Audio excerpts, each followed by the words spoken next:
E olha só, é muito legal agora vocês prestarem atenção no porquê muitos de vocês provavelmente não conseguem desenvolver no contrabaixo. E eu já posso dizer de antemão, que eu já falei algumas vezes, que os músicos menos preparados que a gente tem na igreja são os baixistas. Por que eu tô falando que são os baixistas os menos preparados? Porque normalmente uma pessoa quando começa a estudar teclado, por exemplo, ela mergulha em harmonia, normalmente os tecladistas são os melhores em harmonia, começa a estudar os acordes, os ritmos. Para quem toca violão, por exemplo, normalmente estuda os acordes, mas aprende bastante sobre acordes, sobre improvisação, sobre solos. Agora, baixista, o que baixista estuda, gente?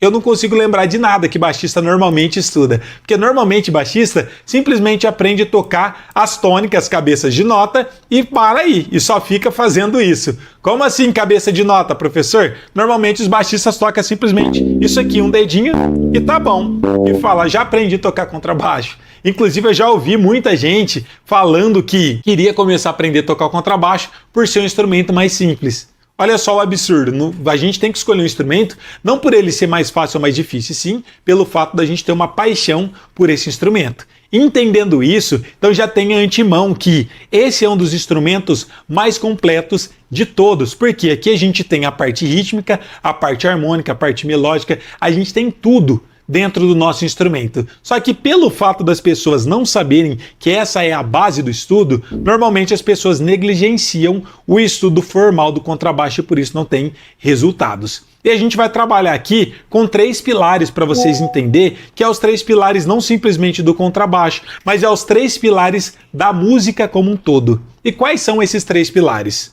Harmonia, ritmo e melodia. Muitos de vocês já devem ter ouvido muitas vezes sobre essa questão de harmonia, melodia e ritmos. Mas pouca gente acaba estudando isso no contrabaixo, por isso que se tornam músicos super limitados. Por exemplo, a parte melódica, quando eu falo, a melodia nada mais é do que você está cantando ou assoviando um hino. A parte melódica é você tocar uma nota por vez, mas cantando o hino. Vou dar um exemplo prático para vocês. Se eu tocasse esse hino aqui, o Conversão da Harpa Cristã. Tá vendo que o contrabaixo está cantando?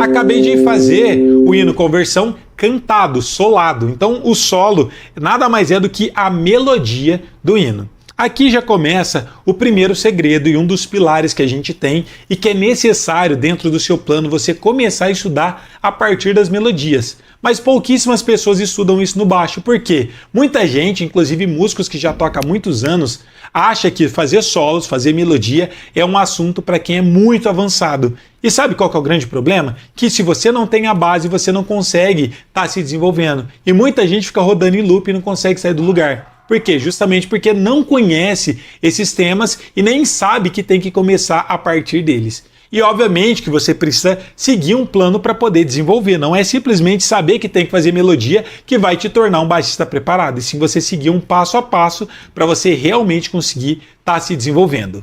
Essa parte melódica é importante, inclusive para depois, quando você estiver tocando o hino, se você precisar fazer algum arranjo, alguma frase, algum caminho de baixo, você já tem essa noção. Então tudo facilita. E eu vejo que tem muita gente que fica sempre escravo de alguma videoaula, e isso não é ser um músico preparado, tá? É ser um músico limitado. Então, a partir do momento que você fica sempre se limitando em querer pegar uma diquinha, uma frase, um arranjo para me tocar no hino, você sempre vai ficar necessitado de mais um arranjo, de mais uma diquinha, e você nunca vai conseguir ser um baixista independente. Para você ter independência, você tem que ser capaz de criar os seus próprios caminhos de baixo e suas próprias frases. Mas antes de você tentar ser criativo, que muita gente fala, eu não sou criativo, é justamente pelo fato de você não ter passado pelas melodias, que isso acaba impedindo de você realmente estar tendo resultado. Então já coloca na mente de vocês, você precisa estudar melodias e não simplesmente desse hino, mas ser capaz de tocar várias melodias de muitos hinos diferentes. Mas a gente tem um segundo pilar que é muito importante e poucas pessoas sabem,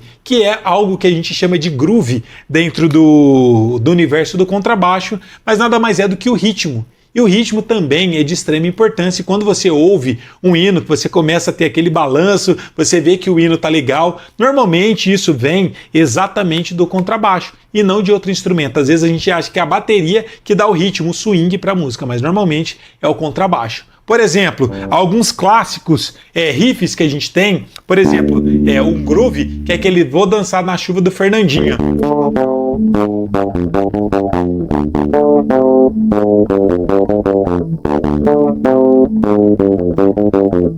Isso aqui é muito conhecido. Tem um outro groove também que ficou muito famoso, que não é de hinos, mas é uma música muito conhecida do Michael Jackson, que é a música Billie Jean, que é.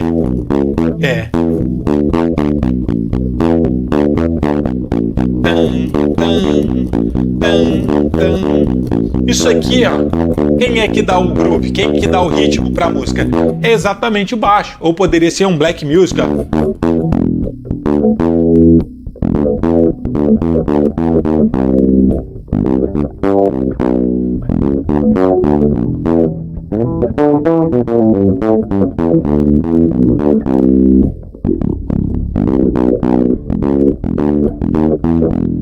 Tá vendo que legal? O ritmo vem do contrabaixo. Agora, quantos baixistas realmente estão dedicados a estudar ritmos no contrabaixo? Pouquíssimas pessoas. Eu preciso tocar um hino, um corinho de fogo. A gente vai precisar saber um ritmo de forró, por exemplo. Desemboca o vaso, Jesus, enche de azeite, enche de azeite, enche de azeite. A unção do vaso, Jesus, enche de azeite. Isso aqui é um ritmo específico. Mas eu preciso tocar um baião. Já é uma levada de baião, isso aqui é ritmo. Mas se você não estuda isso, como você vai ser um baixista preparado para tocar na igreja, por exemplo? Mas existe a lógica e a ordem que você deve estudar para conseguir chegar nesse nível também conseguir tocar. Porque às vezes você precisa tocar um corinho de fogo, mas você está acostumado a tocar sempre tônica. Tocar sempre um hino assim, ó, com esse ritmo aqui, com ritmo pop. Aí chega na igreja, o pastor puxa um corinho, ou algum irmão começa a cantar algum corinho, que é um baião, por exemplo, ou que é um forró, um corinho de fogo. Você não sabe fazer a levada. O que acontece? Você simplesmente ou fica olhando para a cara dos irmãos e não sabe o que fazer, ou então você continua tocando com um ritmo pop e acaba tocando errado e atrapalhando os irmãos. Mas isso tudo parece que é muita coisa, realmente é, mas não é difícil de você chegar nesse nível. Você simplesmente precisa ter a rota perfeita para conseguir estar se desenvolvendo. A gente tem o terceiro elemento e pilar da música, que é chamado de harmonia. E aqui mora um dos grandes segredos, e eu creio que seja a maior dificuldade da grande maioria dos baixistas. Todos esses três elementos da música que eu falei, que é ritmo, harmonia e melodia, todas elas são uma coisa só. Eles são três coisas diferentes, ao mesmo tempo eles compõem a música, é uma coisa só. Não dá para você ter uma música boa se falta um desses três pilares. Só que normalmente as pessoas focam em um desses pilares, ou às vezes não focam em nenhum. E aí você sempre vai ser um músico mediano, ou talvez você não consiga nem sair do lugar para conseguir estar se desenvolvendo. Então é uma coisa só e você tem que estudar as três coisas. Mas até então na minha cabeça eu pensava, harmonia, são acordes. Como é possível tocar acordes no contrabaixo? Tem como? Sim. Olha só, por exemplo, se você vai tocar na sua igreja e só tem você no contrabaixo, o que você vai fazer? Vai tocar só com dedinho e só tônica? Não, você pode tocar contrabaixo fazendo acordes. Eu poderia tocar um hino assim, ó, sozinho. Ó, quão cego eu andei e perdido vaguei, longe, longe do meu Salvador. Mas do céu ele desceu e teu sangue verteu para salvar um tão pobre pecador. Foi na cruz, onde um dia eu vi meus pecados castigar. Você quer descobrir o caminho mais rápido para aprender a tocar e se tornar um músico preparado para tocar na igreja?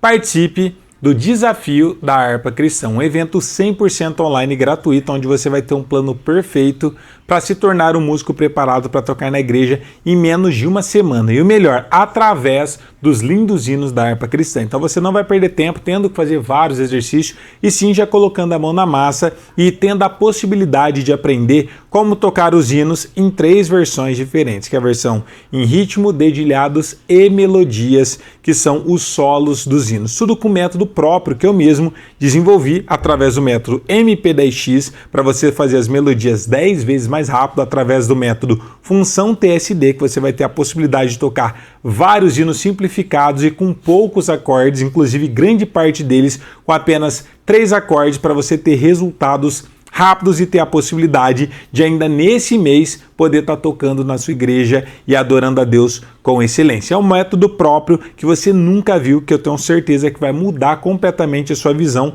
sobre música e vai te trazer um resultado incrível em apenas uma semana. Esse evento vai ser um evento 100% online gratuito, que vai acontecer nos dias 11, 12 e 13 de setembro, sempre às 21 horas, sempre às 9 horas da noite. Então, para se inscrever, muito simples, aqui na descrição dessa aula, desse vídeo, tem o link, clica lá, faça o seu cadastro gratuitamente, vai ser um prazer ter cada um de vocês juntamente comigo. Então, clica lá, entra no grupo exclusivo do WhatsApp, onde você vai receber todo o link das aulas e principalmente todos os materiais de apoio que teremos durante o nosso desafio da harpa cristã. Então faça sua inscrição e nos vemos lá.